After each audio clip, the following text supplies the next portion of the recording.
নমস্কার, আমি জয়শ্রী। আপনাদের অনেক অনেক স্বাগত। আশা করি ভালো আছেন সকলে। আজ একটা বিশেষ ভিডিও নিয়ে এলাম। এই মার্চ মাসে দুটি গ্রহণ সংগঠিত হতে চলেছে। আগামী 14ই মার্চ 14th মার্চ 2025-এ সংগঠিত হতে চলেছে পূর্ণগ্রাস চন্দ্রগ্রহণ এবং 29th মার্চ 2025-এ সংগঠিত হতে চলেছে সূর্যগ্রহণ। এই যে চন্দ্রগ্রহণ আগামী 14th মার্চ 2025-এ দোল পূর্ণিমার দিনকে সংগঠিত হতে চলেছে, এটি পূর্ণগ্রাস চন্দ্রগ্রহণ এবং এটিকে বলা হয় ব্লাড মুন এক্লিপস। এবং এই চন্দ্রগ্রহণ শুরু হবে ভারতীয় সময় সকাল 9:27 এবং চন্দ্রগ্রহণ শেষ হবে দুপুর 3:30। এই পুরো সময়টা যেহেতু দিনের বেলা, এই চন্দ্রগ্রহণ হচ্ছে ভারতীয় সময় দিনের বেলা, তাই ভারতবর্ষ থেকে এই গ্রহণ দেখা যাবে না। এবং এই গ্রহণ দৃশ্যমান হবে, অর্থাৎ দেখা যাবে অস্ট্রেলিয়ার কিছু অংশ থেকে, ইউরোপের বিভিন্ন দেশ থেকে, বিভিন্ন জায়গা থেকে, এবং নর্থ এবং সাউথ আমেরিকা থেকে, এছাড়া আটলান্টিক মহাসাগর, প্রশান্ত মহাসাগর, আন্টার্কটিকা, এই সব জায়গা থেকে এই গ্রহণটি দেখা যাবে। ওয়েস্টার্ন আফ্রিকা থেকেও এই গ্রহণটি দেখা যাবে। যেহেতু ভারতবর্ষ থেকে গ্রহণটি দেখা যাবে না, তাই আমাদের এই গ্রহণ সংক্রান্ত যে সংস্কার রয়েছে, যে নিয়ম আমরা পালন করি, সেটা এই ক্ষেত্রে পালন না করলেও চলবে। অর্থাৎ দোল পূর্ণিমার দিন যেসব অনুষ্ঠান বা পূজা পাঠ ইত্যাদি হয়, সেগুলো যেমন হয় তেমন হতে পারে, তাতে কোনো অসুবিধে নেই। এই গ্রহণ অত্যন্ত প্রভাবশালী, তাই এই গ্রহণ অত্যন্ত গুরুত্বপূর্ণ। আমাদের শাস্ত্র মতে বলা হয়, যেসব জায়গা থেকে গ্রহণ দৃশ্যমান হয়, অর্থাৎ যেসব জায়গা থেকে গ্রহণ দেখা যায়, সেই জায়গায় গ্রহণের প্রভাব সব থেকে বেশি পড়ে। কিন্তু যেই জায়গাগুলো থেকে গ্রহণ দেখা যায় না, সেই সব জায়গায় গ্রহণের প্রভাব অনেক অংশে কম হয়। কিন্তু যেহেতু এটা একটা মহাজাগতিক ঘটনা এবং এই গ্রহণটি একটি বিশেষ গ্রহণ, তাই এর প্রভাব কিন্তু বিশ্বজুড়ে থাকবে। এই গ্রহণের প্রভাবে আগামী 1.5 থেকে 2 মাস নানা রকম সংকট, প্রাকৃতিক দুর্যোগ ইত্যাদি হওয়ার সম্ভাবনা থাকবে এবং বিশ্বজুড়ে রাজনীতি এবং অর্থনীতির জায়গায় কিছু বিশেষ সংকট হবে। এবং এই বিশেষ সংকট বিশেষভাবে সেই সব দেশে হবে যে দেশগুলি থেকে এই গ্রহণ দেখা যাচ্ছে। অর্থাৎ এই গ্রহণ যেসব দেশে দৃশ্যমান হচ্ছে, যেমন আমেরিকা, ইউরোপের বিভিন্ন দেশ, ওয়েস্টার্ন আফ্রিকা, এই সব দেশে কিন্তু এই রাজনৈতিক দিকে নানা রকম সমস্যা হবে। যারা দেশের লিডার, মন্ত্রী, রাজনৈতিক নেতা যারা, এমনকি প্রেসিডেন্ট, প্রধানমন্ত্রী, মন্ত্রী, এদের নানা রকম চ্যালেঞ্জের সম্মুখীন হতে হবে এবং জনগণের মধ্যে একটা সরকারের বিরুদ্ধে একটা বিদ্রোহ হওয়ার সম্ভাবনা আছে এই সব দেশে। এবং একটা যুদ্ধের আবহাওয়া, যেটা অলরেডি চলছে, ইউক্রেনের সঙ্গে রাশিয়ার যে যুদ্ধের একটা পরিস্থিতি চলছে, সেটা কিন্তু আরও জোরালো হতে পারে। এবং অর্থনৈতিক দিক থেকেও এই সময়টা অত্যন্ত গুরুত্বপূর্ণ এবং সংকটময় হতে পারে। শেয়ার বাজারের যে পরিস্থিতি, সেটা খারাপ হবে। শেয়ার বাজার অনেকটা ডাউন হওয়ার সম্ভাবনা থাকবে। তাই যারা শেয়ার বাজারের নিয়ে ইন্টারেস্টেড, যারা শেয়ার বাজারের সঙ্গে কোনো না কোনোভাবে যুক্ত, শেয়ার কেনা বেচা ইত্যাদি করেন, তাদের এই সময়টা অবশ্যই খুব সাবধান হতে হবে।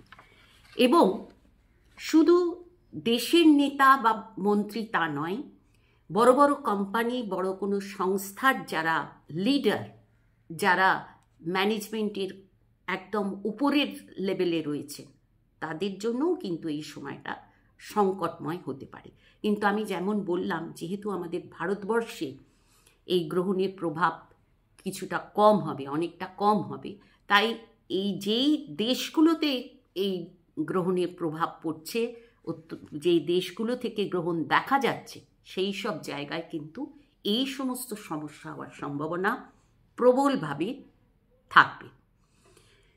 কিন্তু যেমন আমি আগে বললাম যে আমাদের শাস্ত্র মতে গ্রহণের এবং বিশেষ করে এই যে গ্রহণটি সংগঠিত হতে যাচ্ছে তার একটা প্রভাব সকলের উপর থাকবে, বিশ্ব জুড়ে থাকবে, প্রত্যেকের উপর, 12টি রাশির জাতকদের উপর থাকবে। আমি এখানে রাশির জাতকদের নিয়েই আলোচনা করব, তার কারণ যেহেতু এটা চন্দ্রগ্রহণ, তাই রাশি নিয়েই আমার আলোচনা থাকবে। মেষ থেকে মীন এই 12টি রাশির জাতকদের এই সময়টা কিভাবে মানে তারা কিভাবে প্রভাবিত হতে পারেন, বা এই সময়টা কিভাবে কোন কোন দিকে সাবধান হওয়া উচিত, ফোকাসড হওয়া উচিত, সেই বিষয় সংক্ষেপে আমি বলবো। প্রথম আসি মেষ রাশির কথায়। মেষ রাশির ক্ষেত্রে এই সময়টা অত্যন্ত সাবধান এবং সতর্ক থাকার সময়। মূলত চিন্তা থাকবে কর্মজীবন নিয়ে, প্রফেশন, কাজকর্ম, এটা একটা চিন্তার, বিশেষ চিন্তার কারণ হবে। এবং যে কোনো কর্মের ক্ষেত্রে আমি বলবো খুব সাবধান এবং সজাগ হয়ে ডিসিশন নিতে হবে। মানসিক কিছু চাপ থাকবে, টেনশন থাকবে, সন্তান নিয়ে কারো চিন্তা হবে, টেনশন হবে। এবং এই সময় রাস্তাঘাটে চলাফেরা বা যারা গাড়ি চালান তাদের বলবো এই সময় খুব সাবধান হয়ে গাড়ি চালাবেন। এই সময় কোনো ছোটোখাটো দুর্ঘটনা ঘটার সম্ভাবনা থাকবে। বৃষ রাশি, বৃষ রাশির ক্ষেত্রে আর্থিক এবং কাজের দিক থেকে কিছু পজিটিভ রেজাল্ট পাবেন বৃষ রাশির জাতকরা, কিন্তু মানসিক টেনশন, মানসিক চাপ থাকবে এবং কোনো ইমোশনাল হয়ে কোনো পদক্ষেপ, কোনো ডিসিশন এই সময় না নেওয়া ভালো। কান এবং চোখের কোনো সমস্যা এই সময় হতে পারে বৃষ রাশির জাতকদের। মিথুন রাশি, মিথুন রাশির ক্ষেত্রে বলবো এই সময় সব থেকে বেশি সাবধান হওয়া দরকার নিজের ভাই বোনের রিলেশনের জায়গায়, বা নিজের প্রতিবেশী বা নিজের আত্মীয় স্বজনের সঙ্গে রিলেশনের জায়গায় একটু সাবধান হতে হবে। এই সব জায়গায় কিছু প্রবলেম এবং কথাবার্তায় অবশ্যই সাবধান হতে হবে। কর্মক্ষেত্রে বা আর্থিকভাবে কিছু পজিটিভ রেজাল্ট থাকবে, কিন্তু এই জায়গাগুলোতে সাবধানতা অবশ্যই অবলম্বন করতে হবে। এই সময়টা যাত্রার জন্য কিন্তু শুভ নয়। অর্থাৎ আগামী এপ্রিল মাস, মে মাসের মিডল পর্যন্ত আমি বলবো যাত্রার জন্য এই সময়টা শুভ নয়। যদি মানে কোনো কারণে বাধ্যতামূলকভাবে যাত্রা করতে হয়, তাহলে আমি বলবো অবশ্যই অত্যন্ত সতর্ক হয়ে যাত্রা করবেন। কর্কট রাশি, কর্কট রাশির ঢাইয়া শেষ হবে আগামী 29শে মার্চে।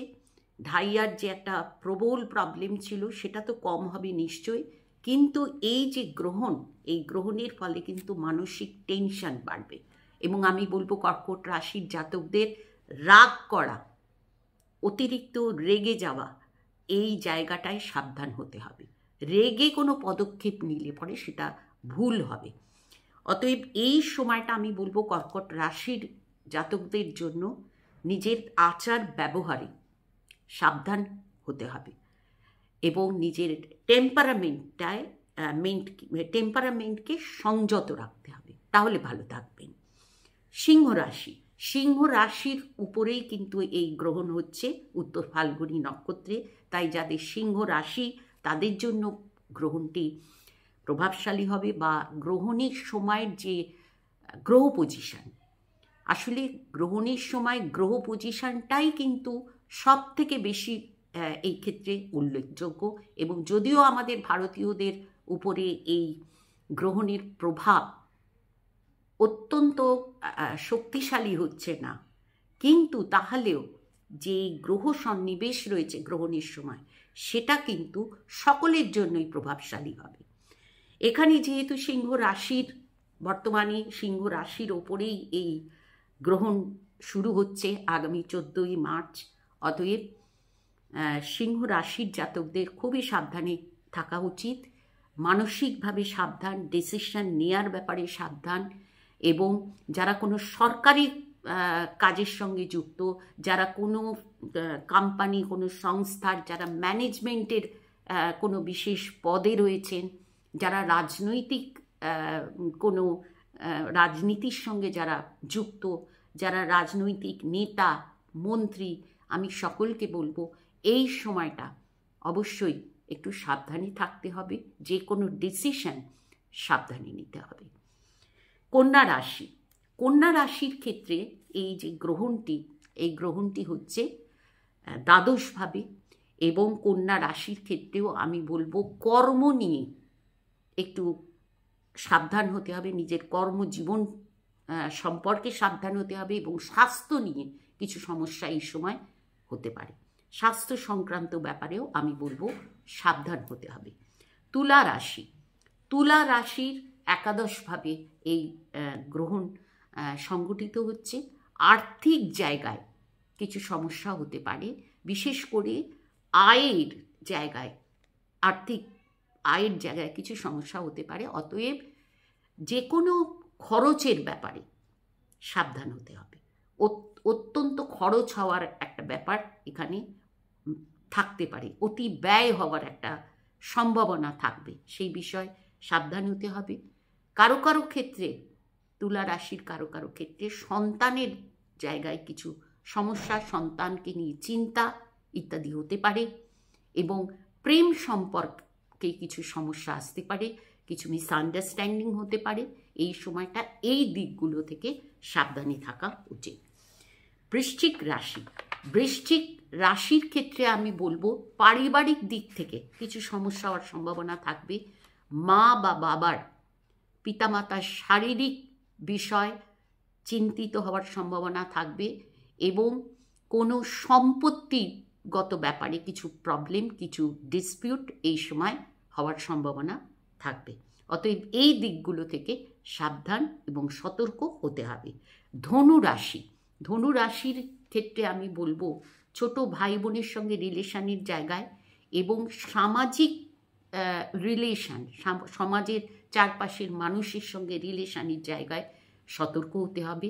নিজের কথাবার্তা ব্যাপারে অবশ্যই সতর্ক হতে হবে, এবং ধনু রাশির ক্ষেত্রেও আমি বলবো কোনো দূরযাত্রা ক্ষেত্রে এই সময়টা সাবধানতা অবলম্বন করতে হবে। যদি একান্তই যেতে হয়, বা যাদের কর্মজীবনে, যাদের জব, যারা মানে কর্মক্ষেত্রে যাদের ট্যুর করার ব্যাপার থাকে, এই সময়টা একটু সতর্ক এবং সাবধান হতে হবে। তার কারণ যাত্রার জন্য এই সময়টা খুব একটা শুভ ফলদায়ক হবে না। মকর রাশি, মকর রাশির ক্ষেত্রে সপ্তমপতি চন্দ্র, এবং চন্দ্রের এই গ্রহণ হচ্ছে অষ্টমভাবে সিংহ রাশিতে। অতএব স্বামী স্ত্রীর রিলেশনের জায়গায় কিছু প্রবলেম, বা স্বামী বা স্ত্রীর দিক থেকে কোনো শারীরিক ক্ষয়ক্ষতির সম্ভাবনা থাকবে, এবং যারা বিজনেস করেন তাদের আমি বলবো এই সময়টা সতর্ক হতে হবে। বিজনেসের জায়গায় কোনো নতুন ডিসিশন এই সময় না নিলে ভালো হয়, যদি নিতে হয় তাহলে অত্যন্ত সতর্কতার সঙ্গে ডিসিশন নেবেন। কুম্ভ রাশি, কুম্ভ রাশির জাতকদের একটা শত্রু ভয় থাকবে, বা যাদের কোনো বিরোধী পক্ষ রয়েছে, বিরোধী পক্ষ এই সময় একটুখানি নানা রকমভাবে প্রবলেম ক্রিয়েট করতে পারে, সমস্যার কারণ হতে পারে। অতএব সেই জায়গায় কিছু প্রবলেম থাকবে, কিছু চিন্তা থাকবে, টেনশন থাকবে, এবং নিজের শারীরিক সমস্যা, কারো কারো ক্ষেত্রে শারীরিক সমস্যার জন্য মেন্টালি একটা টেনশন হবে। এবং মীন রাশি, মীন রাশির 7.5 প্রথম ফেজ চলছিল, এবং আগামী 29শে মার্চ মীন রাশির দ্বিতীয় ফেজ 7.5 শুরু হবে। মীন রাশির জন্য সময়টা ভালো যাচ্ছে না, অনেকের ক্ষেত্রেই নানা রকম সমস্যা চলছে, পরিবর্তন চলছে। এই জায়গায় আমি বলবো মীন রাশির পঞ্চমপতি ষষ্ঠভাবে, অর্থাৎ সিংহ রাশিতে পঞ্চমপতি চন্দ্রের এই গ্রহণ, এটা কিন্তু মেন্টাল পিসের জন্য ভালো নয়। যে কোনো সিদ্ধান্ত ভেবে চিন্তে সতর্ক হয়ে নিতে হবে, এবং অনেকের ক্ষেত্রে সন্তানের জন্য চিন্তা হওয়ার সম্ভাবনা থাকবে, বা এমন কিছু ঘটনা ঘটবে যাতে সন্তানের দিক থেকে যাতে চিন্তিত হতে পারেন, এবং প্রেম সম্পর্কে কোনো সমস্যা, ভুল বোঝাবুঝি ইত্যাদি হওয়ার সম্ভাবনা থাকবে। এ তো গেল, আমি বললাম যে কোন কোন দিক থেকে সমস্যা আসবে বা কোন কোন দিক থেকে সাবধান হতে হবে আমাদের, সেটা তো বললাম 12টি রাশির ক্ষেত্রে। এবার বলি কি করলে পরে ভালো থাকবেন, বা এই যে নেগেটিভ বিষয়গুলো নিয়ে আলোচনা করব, করলাম এই নেগেটিভ বিষয়গুলো আপনাকে বড় রকম কোনো কষ্টে ফেলবে না। কারণ যেহেতু চন্দ্র হচ্ছে আমাদের মন, তো আমাদের মনের উপরে যখন এই ধরনের গ্রহণ, চন্দ্রগ্রহণ যখন হয়, তখন আমাদের মনের ওপর, সকলেরই মনের ওপর কম বেশি চাপ পড়ে, কারণ সেই সময়ের একটা গ্রহ সন্নিবেশের কারণে। বিশেষ করে আমি যেমন আগেই বললাম যে এই চন্দ্রগ্রহণটা একটু বিশেষ চন্দ্রগ্রহণ, ফলে একটা মনের উপর চাপ সকলেরই কম বেশি পড়বে। কি করলে পরে শান্তি পাবেন? আমি একটাই কথা বলবো, যা আমি সবসময় বলি, ঈশ্বরের থেকে বড় শক্তি আর কিচ্ছু হয় না। এই সময় আমাদের শাস্ত্র মতে বলা হয় যে গ্রহণের সময় মেডিটেশন করার কথা এবং মন্ত্র জপ করার কথা। আপনি যদি দীক্ষিত হন তাহলে এই সময় সেই মন্ত্র জপ করুন, বা আপনার কোনো ইষ্ট দেব দেবী মন্ত্র যদি এই সময় জপ করতে পারেন, এবং এই গ্রহণের পুরো সময়টা যদি জপ করতে পারেন, তাহলে বলা হয় যে সেই মন্ত্র সিদ্ধ হয়। এই সিদ্ধ হওয়ার অর্থটা কি? সিদ্ধ হওয়ার অর্থ হলো ওই মন্ত্র যখন আপনি জপ করবেন, তখন আপনি একটা ঈশ্বরের অনুভূতি পাবেন, 1 নম্বর। আর 2 নম্বর হচ্ছে যে আপনার যে কোনো কাজে যখন আপনি সেই মন্ত্রটি জপ করে সেই কাজটি করবেন, শুরু করবেন, তখন তার একটা ভালো ফল পাবেন। ঈশ্বরকে আমরা চোখে দেখতে পাই না, ঈশ্বরকে অনুভব করতে হয়। অতএব সেই অনুভূতি আসবে। তাই এবং এই যে একটা মহাজাগতিক বিশেষ সময়, এই সময় বলা হয় জপ করলে পরে, মন্ত্র জপ করলে সেই মন্ত্র শুদ্ধ হয়, মন্ত্র শুদ্ধি হয়, এবং মেডিটেশন করলে শান্তি পাওয়া যায়। অতএব এই সময়টা অবশ্যই যদি আধ্যাত্মিকতার সঙ্গে থাকা যায়, তাহলে অশুভ প্রভাব অবশ্যই কম হবে। এখানে আমি আরেকটি খুব ছোট, একটি খুব সাধারণ উপায় বলছি, যেটা সহজে অনেকেই করতে পারবেন, বা আমি বলবো সবাই করতে পারবেন। সেটা হলো আগের দিনকে, অর্থাৎ আগামীকাল কিছুটা গঙ্গার জল জোগাড় করুন, একটি পাত্র, সেটি কাঁচের বা চীনামাটির হলে সব থেকে ভালো হয়, বা পাথরের হলেও খুব ভালো হয়। একটি এরকম পাত্রে আজকেই বা কালকেই জোগাড় করুন শ্বেত চন্দনের মূল জোগাড় করুন, এবং এই মূলটি কিন্তু সঠিক হতে হবে। মূল যেখানে সঠিক মূল পাওয়া যায়, যারা সঠিক মূল বিক্রি করে, সেরকম জায়গা থেকে শ্বেত চন্দনের মূল সংগ্রহ করুন, এবং সেই মূলটাকে একটুখানি থেতো করে নেবেন।